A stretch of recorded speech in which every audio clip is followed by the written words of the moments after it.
Magandang oras mga kababayan, mga ka-Golden Boy. Ang ating paksa ngayon ay tungkol sa impeachment case ni Sara. Imbis na sa June o sa July pa ito ganapin, ay pinamadali ito ni Coco Pimentel, ang minority leader sa Senado. Kaya narito, atin isa-isahin pagbigay ng reaksyon ang bawat clips ng video na narito. Mindanaon lawyers at Duterte allies yung naghain nga ng isang petisyon kanina rito sa Korte Suprema at pinangunahan ito ni Attorney Israelito Torion at Attorney Martin Del Grana, dating LTFRB chairman na itinalaga ni dating Pangulong Rodrigo Duterte. At kasama rin nila yung higit 20 lawyers pa o 20 petitioners pa. Nais ng mga petitioner na mag-issue ng Temporary Restraining Order o TRO na layong ipasantabi at ipawalang bisa ang impeachment complaint laban kay Vice President Sara Duterte. Ito ang balita na ito ay nung nakaraang 5 araw na. Itong nag-file ng petition para ipatigil ang impeachment complaint, parang sinong hari, no? Nautusan lamang ang Senado at Supreme Court na ibaliwala o walang visa itong impeachment complaint. 7 article of impeachment complaint ito 7 grupo ang naghain ng impeachment. Kaya napakabigat. Kasi ang 4th impeachment complaint ay galing mismo sa Kongreso. Ang Kongreso ang may complaint sa 4th article of impeachment.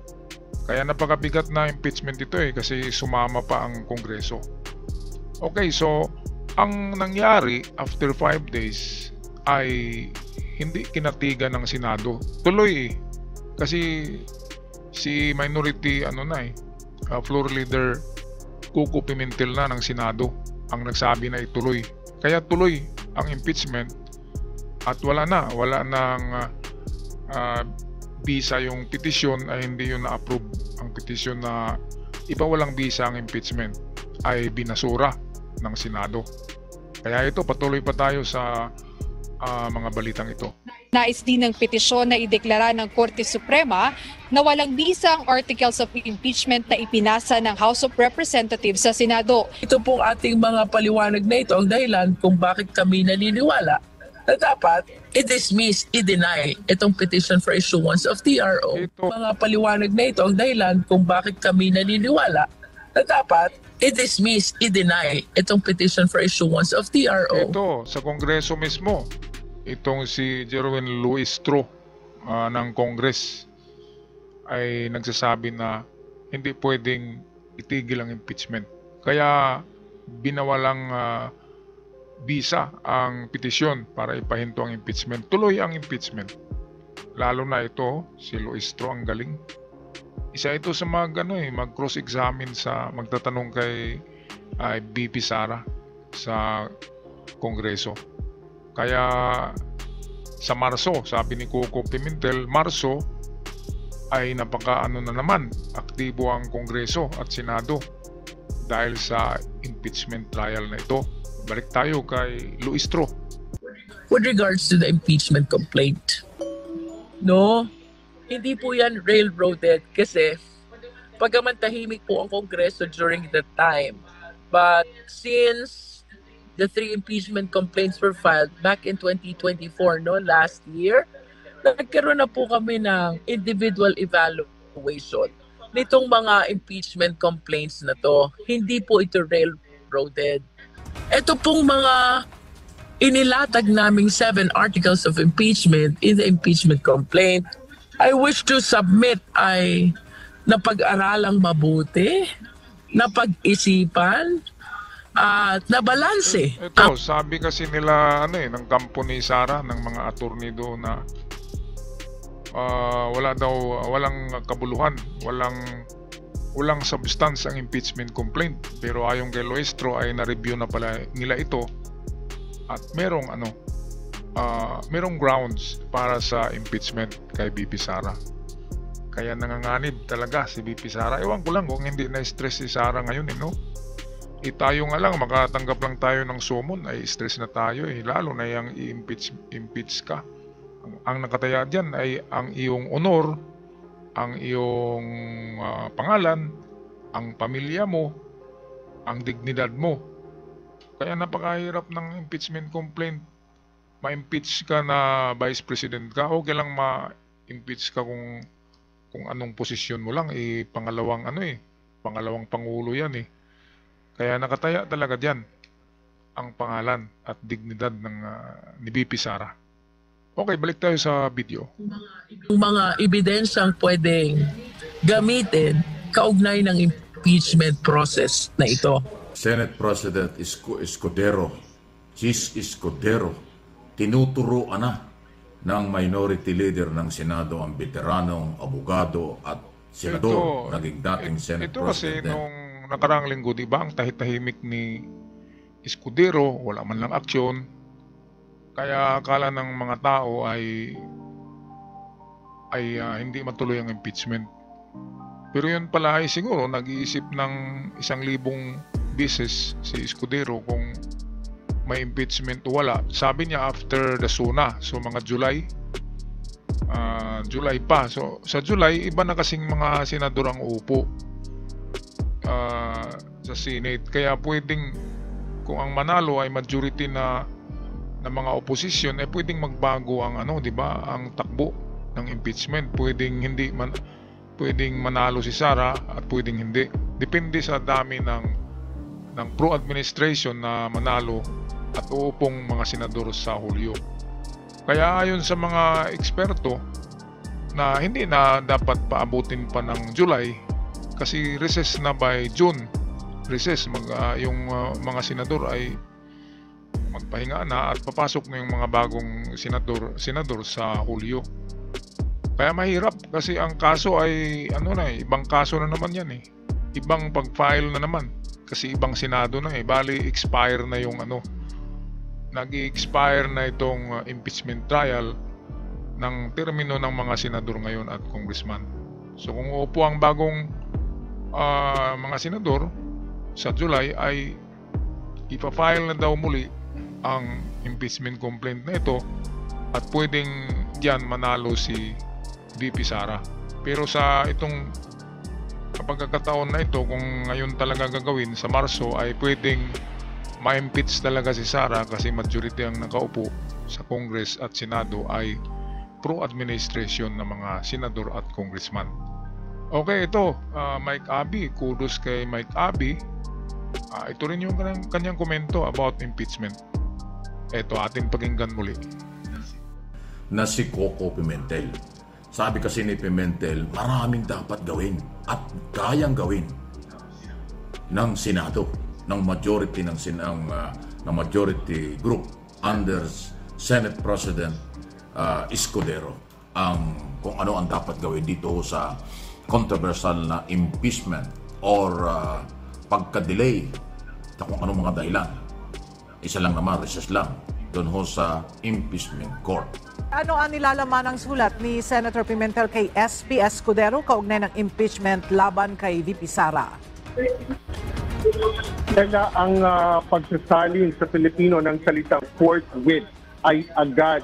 Kaya dapat at kinakailangan ng Senado na gawin ito ang kanyang tungkulin na aksyonan ng impeachment case laban kay Vice President Sara Duterte ng walang ansala. Dito nakatuon ang sulat ni Senate Minority Leader Aquilino Coco Pimentel III para sa tagapangulo ng Senado. Ito, magtaka ka dito kasi si Coco Pimentel ay minority leader. Ibig sabihin, hindi siya sa administration, minority. Ang majority ay yung si Escudero. Ngayon, sabi ng minority ni Coco Pimentel na dapat dalian mo yan, Escudero. Ano kayang di ba? Ano kayang drama na naman? Bakit si Pimentel ang nagdikta sa majority floor leader? Si Senate Presidente, diniktahan ng minority. Merong urgent, merong minamadali. Sabi nga, railroaded, minamadali. Sino kayang nagmamadali nito? Si Coco Pimentel ay critics ito ni PBBM hindi natin alam kung makadidiis ba rin ito at ito'y pabor kay Sara o baka pabor kay Sara kung lalong maaga ang impeachment. Kaya hindi pa natin mababasa ang ano dito hindi pa natin mababasa. Pero one thing for sure ay majority of numbers of Senate sa Senado ay sa administration at ganoon din sa Congress, majority administration. Kaya kung magbutuhan na yan ay malamang na talaga na ma-impeach si VP Sara. Okay, so patuloy tayo dito sa pakinggan natin itong sasabihin dito ni Coco.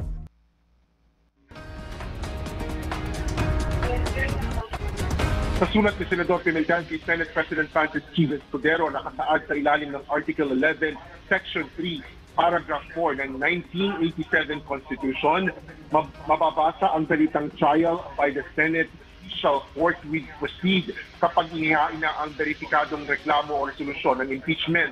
Bukod sa salitang agad, ang kasing kahulugan din anya nito sa Pilipino ay madali, bigla, dagli o kara-karaka.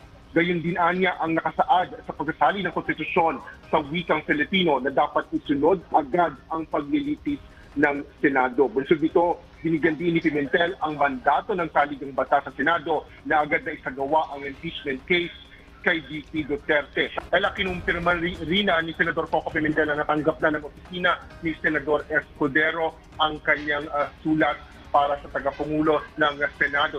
Ayon sa kongresista na isa sa House Impeachment Prosecutors, walang mali sa ginawang verification sa impeachment complaint. Wala rin anya sa batas na dapat maipaalam sa Vice President bago ihain ang isang impeachment complaint. Sa usapin naman ng due process, magkakaroon ng pagkakataon si Vice President Duterte na ipagtanggol ang kanyang sarili at ipresenta ang mga ebidensya nito sa mismong impeachment trial na. Mismo sa impeachment trial ay dapat daladala ni VP Sara ang kanyang mga papilis, mga pruweba sa kanyang mga paggasto, kung paano ginastos yung tinatawag na OBP, yung budget niya, kung paano naubos yun, di ba? Di ba 11 days lang naubos? Kaya nga ay inaano kung nasaan napunta sa mga piatos, kung ano-ano na mga chichirya, di ba? Oishi, yung mga pumirma, meron pang timbura yata. So nauwi sa mga chichirya yung mga pumipirma na hindi naman mga tao.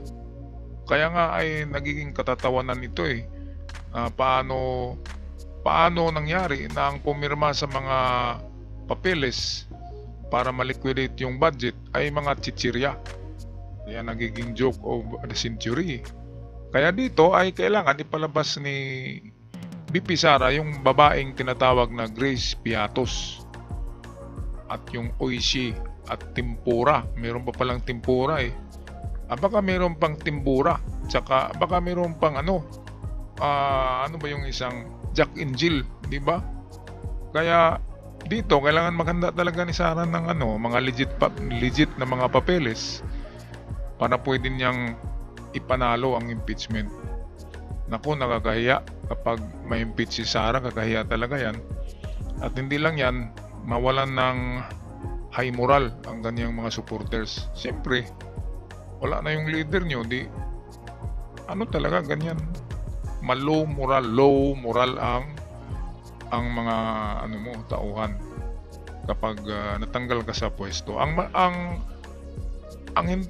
masama sa ma-impeach ka ay hindi ka na muling makatakbo kahit mayor, kahit barangay captain, hindi na, bawal na kasi na-impeach ka na-prove na na may ginawa ka sa kaban ng bayan. Kaya ang penalty ay hindi na makatakbo pa ang ma-impeach na opisyal, hindi na makatakbo kahit barangay captain o kagawad, hindi na talaga. Kaya yun ang mabigat na penalty. Mabuti pa noon nag-resign ka agad si VP Sara ng mabilis habang wala pang impeachment. Yun sana ang ginawa niya. Kasi kung nakapag-resign siya ay walang impeachment at pwede pa siyang tatakbo by next year kung anong posisyon ang gusto niya. At makapag naman siya sa bayan, di ba? Hindi niya inisip yun Kasi akala nila na na kontrolado nila ang sitwasyon. Akala nila sila pa yung hari at reyna sa Pilipinas. Kaya ito, biglang nagbago ang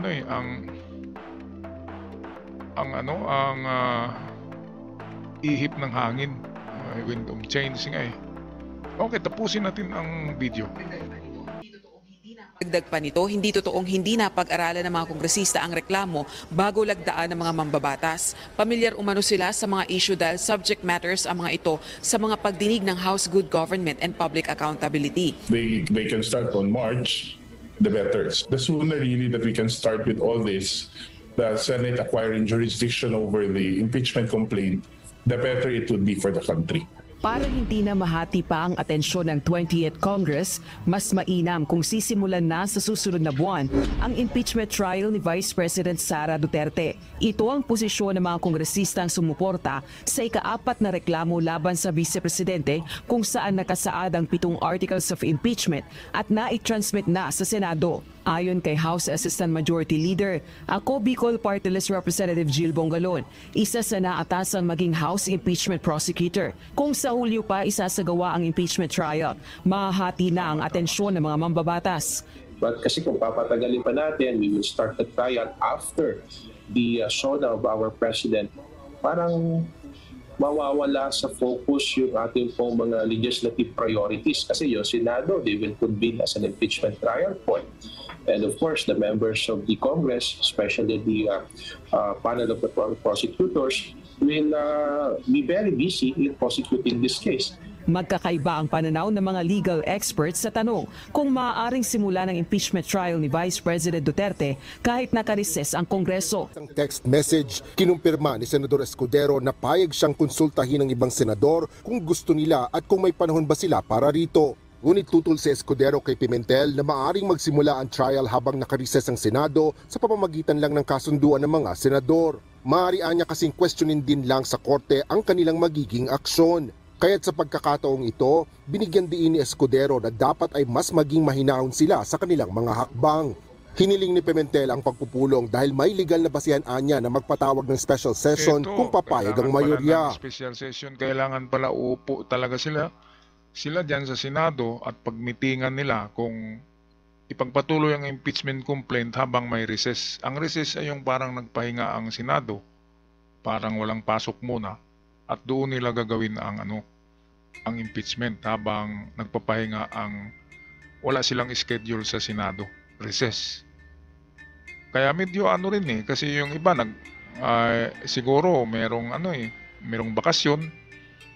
Kaya nga pagmitingan nila yan kasi hinahabol nila na habang wala pa ang SUNA at hindi pa upo yung mga bagong manalo na mga senador para hindi magbago ang ihip ng hangin.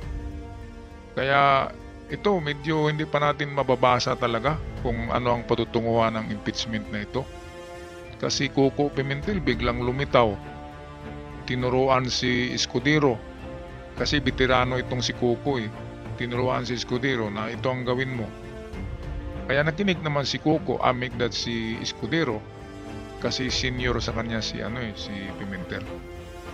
Kaya atin na lamang antabayanan ang susunod na mga balita tungkol dito, pero ang isang sigurado, one thing for sure, ay matuloy talaga ang impeachment.